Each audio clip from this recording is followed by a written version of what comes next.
চট্টগ্রামের সীতাকুণ্ডে অবস্থিত এক অপার সৌন্দর্যের নাম মহামায়া লেক। সীতাকুণ্ডের বাসস্ট্যান্ড থেকে একটি সিএনজি নিয়ে বেরিয়ে পড়ি। গন্তব্য প্রকৃতির কোল জুড়ে শুয়ে থাকা শান্ত সেই মহামায়া লেক। লেকে প্রবেশ করার সময় টিকিট কাটতে হয় জনপ্রতি 50 টাকা করে। টিকিট কেটে মহামায়া ইকো পার্কে প্রবেশ করি।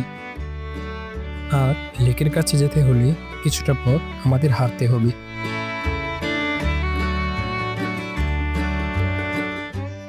কেমন লাগতেছে এই জায়গায় এসে? খুবই ভালো লাগে, খুবই সুন্দর জায়গাটা। আসলে মহামায়া লেক আসলে মায়ের মতো।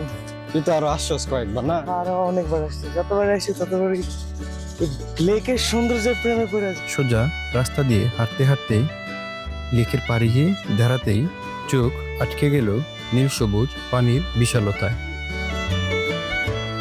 পাহাড় ঘেরা সেই লেক যেন প্রকৃতির নিজ হাতে আঁকা এক জীবন্ত ছবি।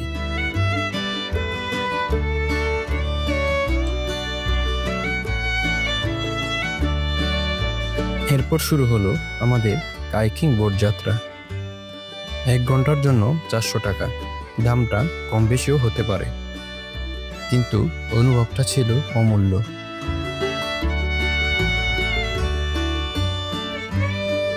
বোটে ওঠার আগে লাইফ জ্যাকেট পরে নিলাম। যারা কাইকিং করতে যাবেন এবং সাঁতার জানেন না, তারা অবশ্যই লাইফ জ্যাকেট পরে নেবেন।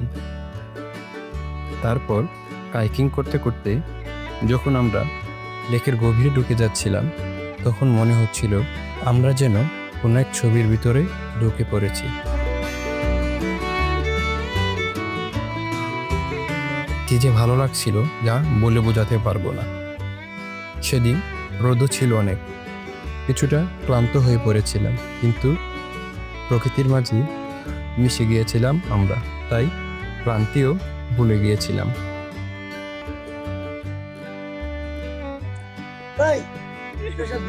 ওইদিকে গেছিলেন নাকি? পানি আছে?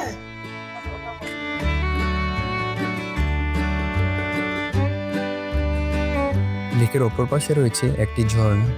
যদিও ঝর্ণাটা ছোট, তবুও সেই ঝর্ণা যেন ডাকছে আমাদের। ঝর্ণার কাছাকাছি গিয়ে থামলো আমাদের বোট। পানিতে নেমে উপরে উঠে বোটটা রেখে সামনে একটু হেঁটে যেতেই চোখে পড়ল সেই ঝর্ণা। হেঁটে হেঁটে ঝর্ণার কাছে যাই।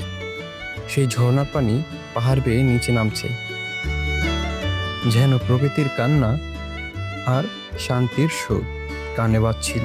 সেই শব্দ আর চোখের সামনে এতটা সবুজ, এতটা সৌন্দর্য, যা শহরের ব্যস্ততা ভুলে যাওয়া ছাড়া আর কিছুই ভাবনা এলো না। তবে আমাদের হাতে সময় ছিল মাত্র 1 ঘন্টা। ঝর্ণার পানিতে গোসল করা আর হলো না, তবে একটু ঝর্ণার পানি খেয়েছিলাম, তাতেই যেন আত্মা জড়িয়ে গেল। পানিটা ছিল একদম ফ্রেশ। আমরা যখন ঘাটে ফিরে আসলাম, তখন একটু দেরি হয়ে গিয়েছিল বলে জরিমানাও দিতে হয়েছে। আপনারা যারা বোট নেবেন, চেষ্টা করবেন 2 ঘন্টার জন্য নিতে, তাহলে রিল্যাক্স হয়ে পুরোটা ঘুরে দেখতে পারবেন।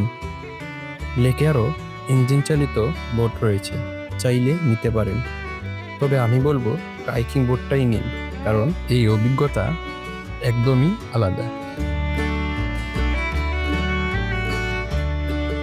লেক থেকে ঘুরে বের হয়ে যখন ফিরে আসছিলাম, তখন শুধু মনে হচ্ছিল সময়টা যদি আরেকটু বেশি পেতাম। যাই হোক, এই ছোট্ট ভ্রমণটা আমার জীবনে একটা স্মৃতি হয়ে থাকবে, আর সেই স্মৃতির সাক্ষী হয়ে থাকবে মহামায়ার পানি, পাহাড়, বাতাস আর সেদিনের রোদ।